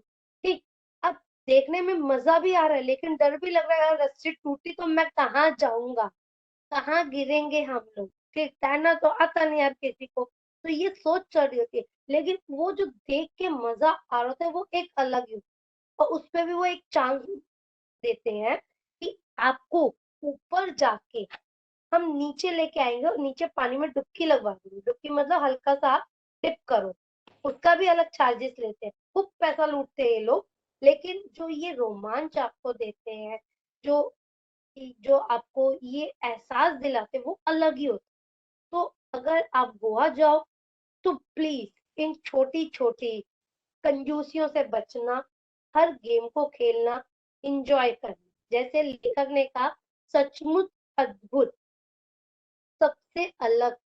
देखो आप कोई मूवी भी जाओगे तो आपको वो मजा नहीं आएगा जो ये दिल में, ठीक, लेकिन पैसे फूकाओगे। हाँ, तो इससे बढ़िया जिंदगी में जब भी जाओ कंजूसी ना करना, हर गेम को जीतो, खेलो, एंजॉय करो। ठीक है, यही इसने कहा कि सचमुच अद्भुत रोमांच दृश्य पहली बार देखा, ऐसा और ऐसा दृश्य आपको कोई और नहीं दिखा सकता। ठीक है, देखो आप लोग तो बचपन से बीचेस में गए हुए हो, बॉम्बे के लोग को कभी भी जा सकते हो। मैं आपको बता चुकी हूँ, मैं उत्तराखंड की रहने वाली हूँ। फर्स्ट टाइम जब समुद्र का पानी मेरे पैरों में लगा, मैं गोवा में फर्स्ट टाइम गई थी, बीच को देखा। ठीक, जो पानी मेरे पैरों को टच कर रहा है, अभी पानी तो रोज नहाते भी है ना, कौन सी बड़ी बात है। बरसात में भी पानी के पैर पैर भीग जाते हैं, स्विमिंग पूल में भी जाते हैं तो पानी टच करते हैं, कोई बड़ी बात नहीं। लेकिन जो लहरों का आना, वो एक अलग फील दे जाता है। ठीक, तो यहाँ पर जो लेखक है वो उस एहसास तक पहुंचाना चाहता है कि जो लाइफ के मजे हमने यहाँ पे 2-4 दिन में काटे वो सबसे अनोखे थे। ठीक है, आगे पढ़ते हैं। हम यहाँ 4-6 दिन रहे लेकिन हमारी एक ही दिनचर्या रही, सुबह जल्दी उठना, फटाफट नाश्ता करना और दिन भर घूम फिर कर थक कर शाम को रिसोर्ट में आकर थकान मिटाने के लिए पूल में तैरना। अब लेखक क्या कह रहा है कि हम जितने दिन भी यहाँ पे रहे, 4 से 6 दिन तक हम रुके, लेकिन हमारा एक ही रूटीन रहा, सुबह जल्दी उठ जाना, फटाफट रेस्ट, अपने जो रिसोर्ट है उसका खाना खाना, अच्छा पेट भर के खाना खाना और पूरा दिन घूमना। अब देखो बच्चों के साथ भी हो लेकिन आलस नहीं, घूमने के लिए आलस नहीं करना चाहिए। या तो फिर आलस करना तो पूरा दिन पड़े रहना, ठीक है, लेकिन सुबह सुबह उठ के वो निकल जाते थे। ठीक है, और जब वो शाम को आते तो थकान मिटाने के लिए रिसोर्ट के स्विमिंग पूल में आराम से पूरा दिन पूरा टाइम रेस्ट करते थे। एक दिन कोलवा बीच पर हमने बोटिंग का भी आनंद लिया। हमने यहाँ डॉल्फिन मछलियां देखी, हालांकि ये छोटी थी पर बच्चों के ने अच्छा आनंद किया। तो एक दिन उन्होंने क्या किया, कोलवा बीच भी है, वो कोलवा बीच क्या है, बिल्कुल अलग से एरिया में है, वहां पे लोग क्या करते हैं, आपको बोट्स में बैठाते हैं और बहुत अंदर तक लेके जाते हैं। तो मतलब वहाँ पे बहुत सारे बंगलोज भी बने हुए हैं, तो कुछ बंगलोज में वहाँ पे शूटिंग भी हुई है, कई पिक्चर्स की शूटिंग हो चुकी है। ठीक, तो वो भी दिखाएंगे। फिर काफी काफी अंदर तक लेके जाएंगे और बिल्कुल बोट्स रोक देंगे, और उसके बाद वहां से डॉल्फिन जंप करती हुई दिखेंगी, मतलब पानी से निकलकर जंप करती हुई दिखेंगी। उनका झुंड होता है, डॉल्फिन कभी भी अकेले नहीं घूम रही होती, हमेशा झुंड में रहती है।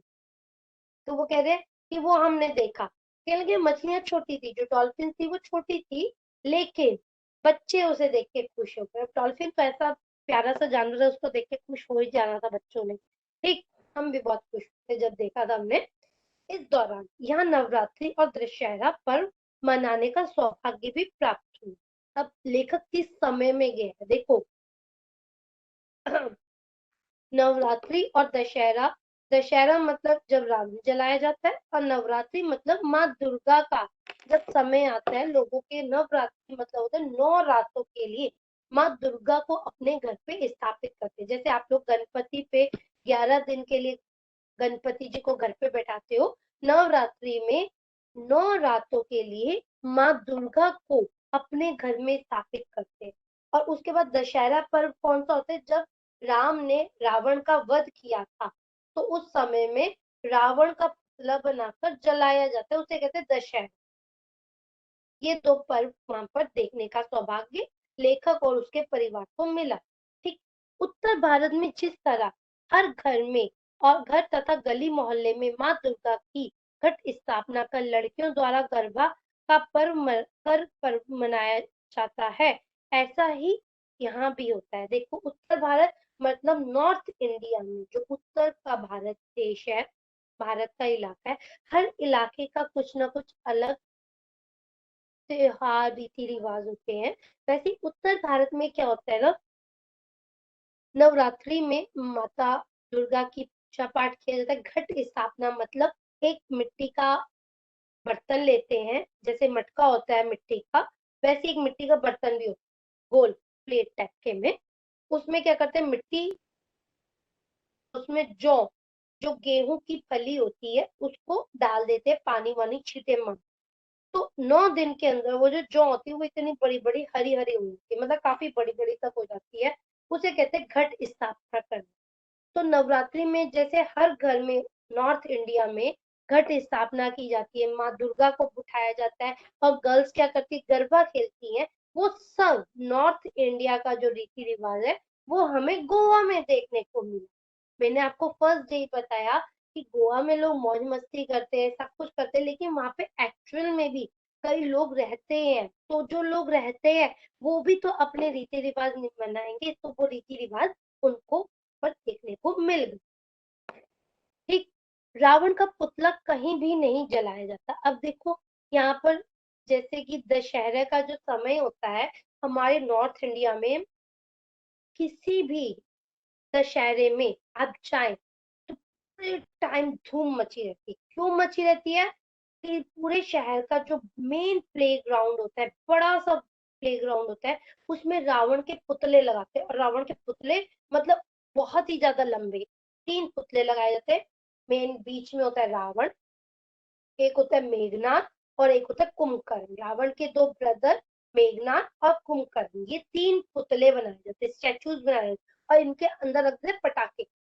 ठीक, फिर कोई राम जी बनकर आता है, मतलब पूरा राम जी का कॉस्ट्यूम गेटअप लेके आता है, और उसके बाद तीर से उन पुतलों पर निशाना मारता है, और वो पुतलों में आग जलती है। आग लगते लगते साथ में पटाखे भी ठा ठा करके बजते हैं। ठीक, ये नॉर्थ इंडिया का रिवाज है। उस दिन दशहरा है, मतलब रावण का पुतला जलेगा ही जले। तो ये हमारे लिए मेन बेस्ट चीज होती है उस दिन देखने की। हाँ, और यहाँ पर आपकी बॉम्बे में भी रावण का पुतला नहीं जलता, गोवा में भी रावण का पुतला नहीं जलता। यहाँ पर दशहरे के समय में कुछ अलग किया जाता है। तो देखते हैं क्या होता है। देखो, सुबह से लोग अपने वाहनों की सफाई कर उनकी पूजा करते हैं। शाम को भगवान की एक पालकी मंदिर ले जाई जाती है। इसके बाद एक पेड़ विशेष की पत्तियां तोड़कर लोग एक दूसरे को देखकर बधाई देते हैं। सबकी अपनी अपनी सांस्कृतिक परंपरा है। अब वहां पे कहते हैं जैसे नॉर्थ उत्तर भारत का, अब लेखक इंदौर का घर से आया हुआ है, इंदौर के घर से आया है, तो वो उत्तर भारत का ही है। ठीक, वो कह रहे हैं हमारे उत्तर भारत में तो ऐसा होता है, लेकिन जब हम यहाँ आए तो हमने देखा कि ऐसा नहीं है, यहाँ पे रावण नहीं जलेगा। दशहरे वाले दिन लोग सुबह उठ के सबसे पहले अपने व्हीकल्स, जो वाहन है, उनको चमकाते हैं और उसके बाद उनकी पूजा करते हैं। फिर एक विशेष ट्री होता है, मेन पेड़ होता है, उसकी पत्तियां एक दूसरे को देते हैं। अब आप मुझे बता सकते हैं वो कौन सा पेड़ होता है जिनकी पत्तियां आप एक दूसरे को देते हो दशहरे वाले दिन पे? प्लीज मुझे आंसर दे दो। कोई आंसर देगा?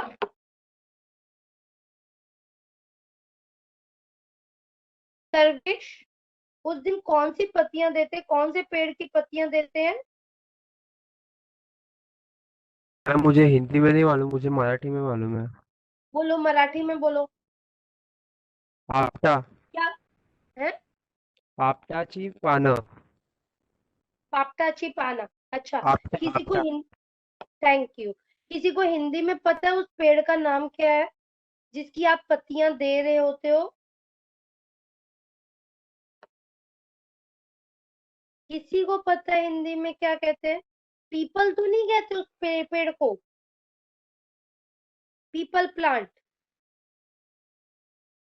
Rishika, yes miss. क्या कौन सा पेड़ होता है वो? पता नहीं। नहीं, तन्वी बेटा, तन्वी, यस मैम। आपको आंसर पता है कौन सा पेड़ होता है वो जिसकी पत्तियां आप बांटते हो दशहरे वाले दिन? नो। नो, आप पत्तियां तो बांटते हो ना, मराठी लोग एक दूसरे को पत्तियां तो बांटते हो ना, इतना तो याद है ना? यस।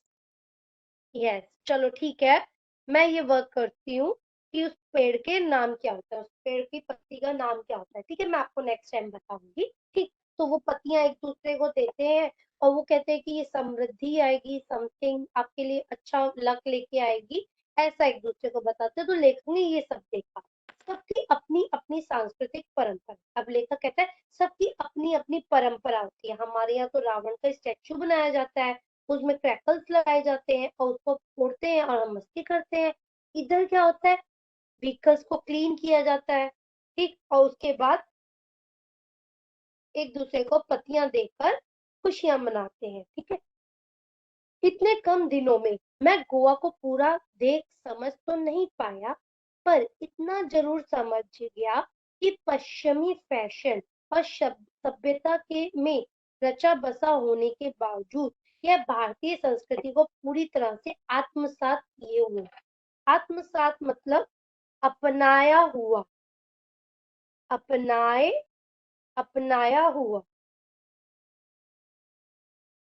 और वो कह रहे हैं कि मैं 4-6 दिन ही वहां पे रुका हूँ, लेकिन मैंने इतना तो देख लिया कि यहाँ पे फैशन भी है, दुनिया भर के लोग हैं, दुनिया भर का वेस्टर्न फैशन लेके घूमते हैं, पश्चिमी सभ्यता का आचरण रखते हैं, लेकिन कितनी भी मौज मस्ती और पश्चिमी सभ्यता यहाँ पे हो जाए, लेकिन यहाँ पर भी भारतीय सभ्यता का अंश देखने को मिलता है।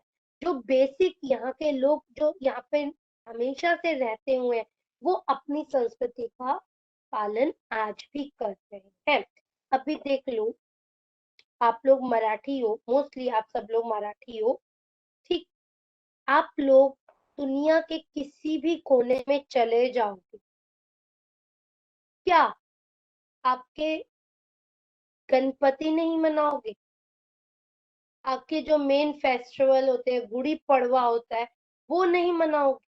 क्या आप वहां पर विदेशों में रहकर भी, क्या आप वट सावित्री की पूजा हो गई या आपके जो दूसरे त्योहार होते हैं वो मनाना छोड़ दोगे? नहीं, वो आप अपने साथ रखते हो और वो त्योहार मनाते रहते हो। आप अपनी संस्कृति के साथ जुड़ चुके हो, पूरी तरह से उसे अपनाए हुए हो। तो यहाँ पर लेखक कह रहा है कि भले ही कितना यहाँ पे पश्चिमी सभ्यता का रंग देखने को मिल जाए, लेकिन जब आप यहाँ के लोगों को देखोगे जो यहाँ पे रहते हैं, रचे बसे हैं, तो उनकी संस्कृति जो है वो भारतीय संस्कृति है, भारतीय त्योहार वो मनाते हैं, वो आपको आराम से देखने को मिल जाएगा।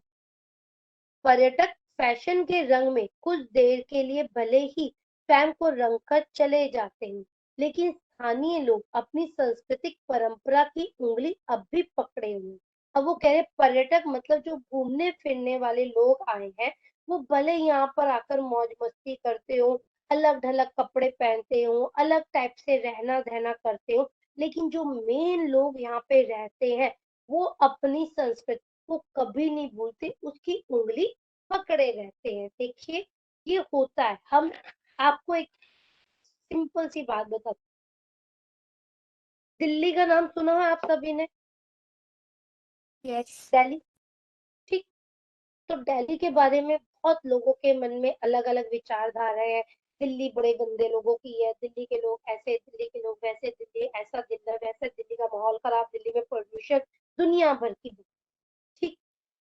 लेकिन अगर आप दिल्ली के लोगों के घरों में रहोगे, जैसे हमारे भी अपने रिलेटिव्स हैं, तो आपको पता चलेगा कि वो लोग आज भी अपने परिवार को कंट्रोल में रखते, वो लोग आज भी दिल्ली में सबसे ज्यादा टूरिस्ट, सबसे ज्यादा आया गया, बार बार के लोग आते रहते हैं, लेकिन जो वहां के लोग होते हैं वो अपने घर को एक नियमों में बंद कर रखते हैं कि कहीं हमारे बच्चे खराब ना हो जाए, कहीं बिगड़ ना हो जाए।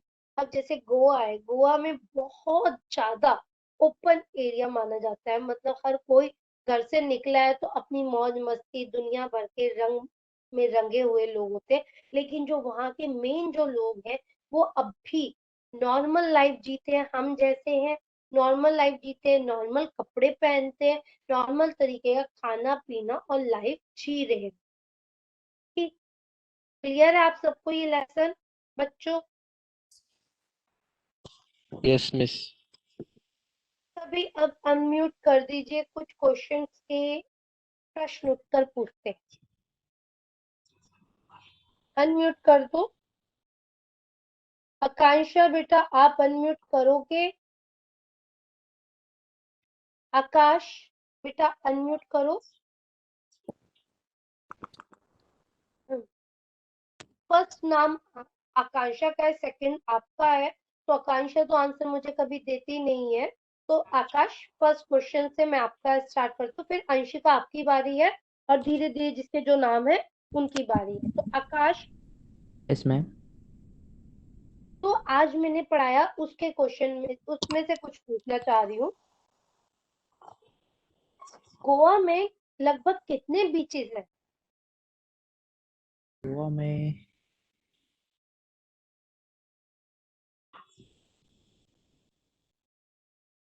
एक। आप बुक में से देख सकते हो, उसमें भी लिखा हुआ है, और आप आराम से मुझे आंसर दे सकते हो। गोवा में लगभग छोटे बड़े कुल मिलाकर कितने बीचेस हैं?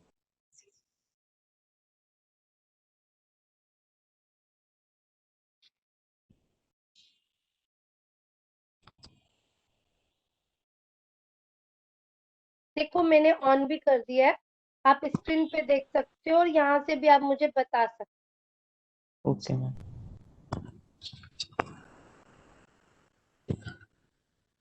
हो। गोवा में छोटे गोवा में बड़े छोटे करीब बड़े करीब 40 बीच है, लेकिन प्रमुख बस सतह या 40 बीच है। अगर मैंने पूछा गोवा में कुल मिलाकर कितने बीचेस है, तो उसका आंसर क्या होगा? लगभग छोटे छोटे बड़े कुल करीब कितने बीचेस है? 40। 40। लेकिन कितने फेमस है, कितने प्रमुख बीचेस है वहां पर? 8। 7 या 8, ठीक।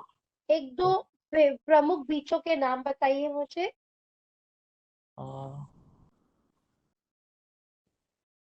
पानी वाला, पथरीला, नहीं, ये बीचेस नहीं है, बीचेस के नाम पूछ रही हूँ मैं आपसे।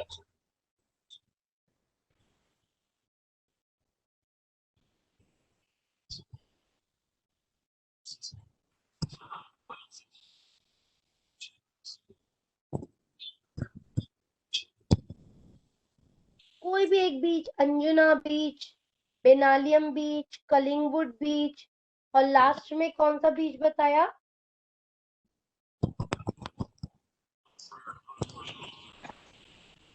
बोलो।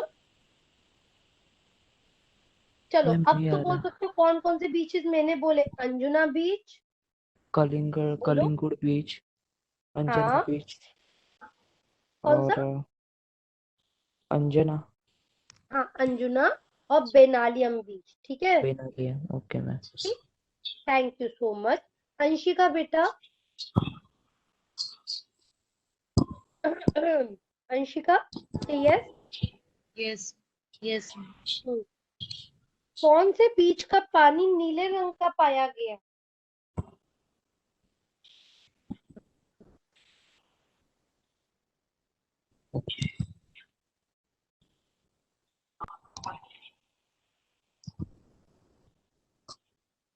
कौन सा ऐसा बीच था जहाँ पे पानी नीले रंग का था और पथरीला था?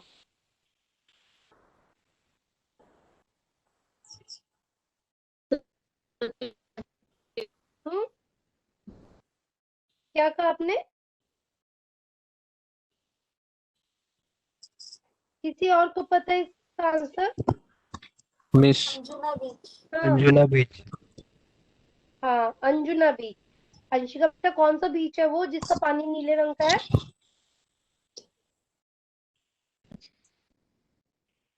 Anshika, yes ma'am. कौन सा बीच बताया इन्होंने? अंजुना बीच। ठीक है। क्या पूरा टाइम लेखक मौज मस्ती में ही रहा? अंजुना बीच में घूमने फिरने में ही लगा रहा? नहीं। नहीं, उसको किस बात का डर था? अ, किससे सावधान रहने के लिए किसे कहते रहे? सावधान रहने के लिए किसको कहा जा रहा था बार बार?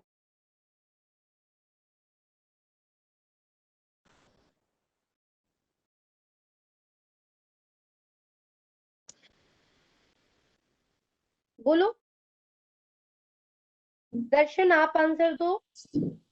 बच्चों को। बच्चों को। लेखक जो अपने साथ बच्चों को लेके गया हुआ था, बार बार उनको कह रहा था सावधान रहो, दिशा निर्देश कर रहे थे। ठीक है। अंशिका, क्लियर है आपको? अंशिका, ये ठीक है, बच्चों के लिए वो सावधान रहने को कह रहे थे। थैंक यू दर्शन। अच्छा दर्शन, मुझे आंसर दो। बेनालियम बीच और अंजुना बीच में अंतर क्या है? लेखक की नजर में अंतर क्या है इन दोनों में? बेनालियम भी रेतीला था और अंजुना बीच का पानी नीला था। ठीक है, वेरी गुड। जॉयसन, आप आंसर दो। यस बेनालियम बीच सबसे पहले किसकी पसंद माना जाता है? बेनालियम बीच किसकी पसंद माना जाता है?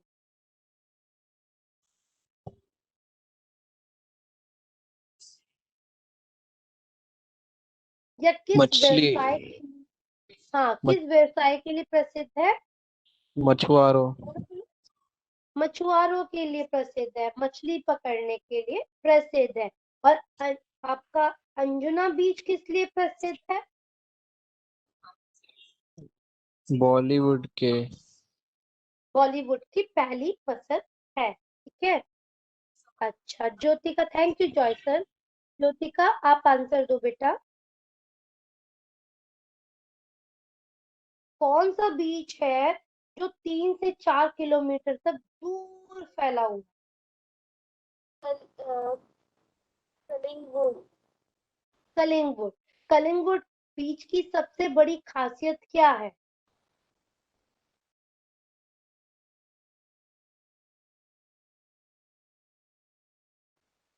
वहां पर क्या होते हैं? कलिंगुड वहाँ बीच में पर क्या होता है?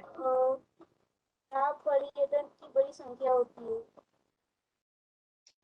बीचेस में, ठीक है, ये भी सही है। और कुछ वहां पे कुछ अलग था बाकी बीचेस के अकॉर्डिंग? व्यावसायिक केंद्र भी है। व्यवसायिक केंद्र भी होते हैं। और कुछ देखो, एक चीज है जो उसको देख के लेखक खुश हो गया और खूब एंजॉय किया था। स्पोर्ट्स, वाटर स्पोर्ट्स, यस, वहां पे वाटर स्पोर्ट की वजह से वो फेमस है। लेखक ने कौन सा वाटर स्पोर्ट किया? पैराग्लाइडिंग। हाँ, पैराग्लाइडिंग। ठीक। Priyanka, thank you Jyotika. Priyanka, Swiss paragliding करते हुए लेखक को क्या अनुभव हुआ?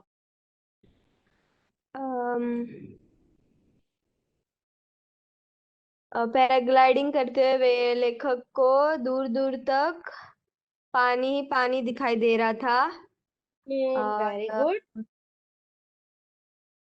तेज हवा तेज हवा चल रही थी हम्म और वो हवा में लटके हुए थे हम्म और वो उनके लिए बहुत रोमांचक दृश्य था। Good good good, very good. रोमांचक और अद्भुत, सचमुच अद्भुत। ठीक है, thank you. Thank you Priyanka. Rishika, yes miss. लेखक कितने दिन वहां पे रुका? 4-6 दिन। 4-6 दिन। और लेखक की 4-6 दिन रुकने पर भी लेखक ने पूरा दिन कैसे रूटीन रखा था? 4-6 दिन अ, कैसे हो रहा था गोवा में? सुबह जल्दी उठना, फटाफट नाश्ता करना और दिन भर घूम फिर कर थक कर शाम को रिसोर्ट आकर थकान मिटाने के लिए पूल में तैरना। पूल में तैरना। Thank you so much. अच्छा सर्वेश, यस वो मैम। कौन सा बीच था जहाँ लेखक ने डॉल्फिन देखी थी? Ma'am can you repeat? वो कौन सा बीच था जहाँ पर लेखक ने डॉल्फिन देखी थी?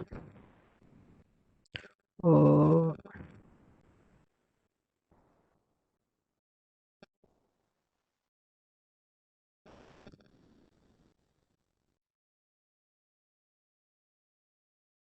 कोलवा बीच पर।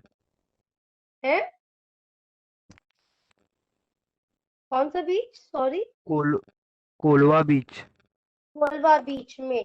और डॉल्फिन कैसी थी? डॉल्फिन को देख के कौन आनंदित हो गए? बच्चे।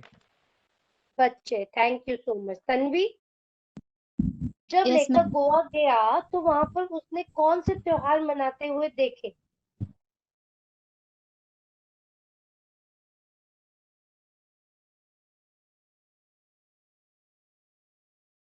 बोलिए, कौन से त्योहार मनाते हुए देखे?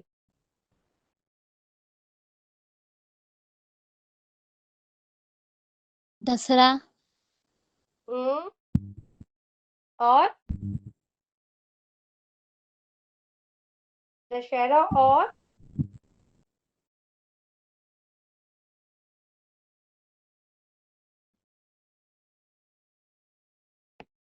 दशहरा और नवरात्रि।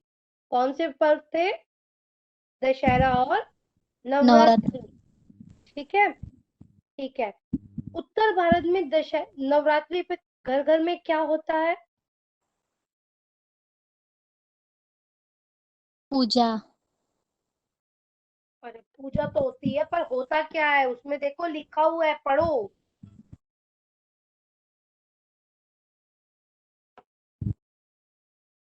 घट की स्थापना होती है, लड़कियों द्वारा गरबा खेला जाता है। लिखा हुआ है कि नहीं लिखा हुआ लास्ट पैरा में? यस। हाँ। और दशहरे में क्या होता है? सोना आटा। ये सोना ना तुम्हारे इधर मनाया जाता है। रावण का पुतला जलाया जाता है उत्तर भारत। क्या होता है? देखो पुत लिखा हुआ है, रावण का पुतला कहीं नहीं जलाया जाता। लिखा हुआ है ना। ये उत्तर भारत में क्या होता है, रावण का पुतला जलाया जाता है, लेकिन यहाँ पर रावण का पुतला कहीं नहीं जलाया जाता। ठीक है। वहां पर क्या होता है? गोवा में क्या होता है दशहरे वाले दिन? किसकी सफाई की जाती है? सर्वेश आप आंसर दो। Thank you Tanvi. Yes miss. Sarvesh answer दो। किसकी सफाई की जाती है दशहरे वाले दिन? का मतलब हमारे जो वाहन है उनकी सफाई की जाती है। हाँ, और क्या दिया जाता है एक दूसरे को? पत्तियों एक पेड़ की विशेष पत्तियां तोड़कर एक दूसरे को दिया जाता विशेष पत्तियां तोड़कर दी जाती है। ठीक है, थैंक यू सो मच। सबको समझ आ गया मतलब? हाँ, यस मिस।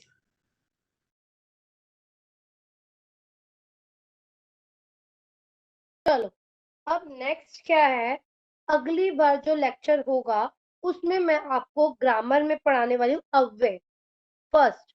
ठीक, तो प्लीज सभी अटेंड कीजिएगा, एक कॉपी पेन अपने साथ रखिएगा और फिर हम पढ़ेंगे अव्यय और उपसर्ग। ठीक है, और नेक्स्ट आपका आंसर ये है कि ये पूरा का पूरा आपको पेज कंप्लीट करके लाना। ठीक है, ये मुझे प्लीज भेजिएगा, मैं चेक करती हूँ, देखती हूँ। ठीक है, चलो thank you so much class, bye.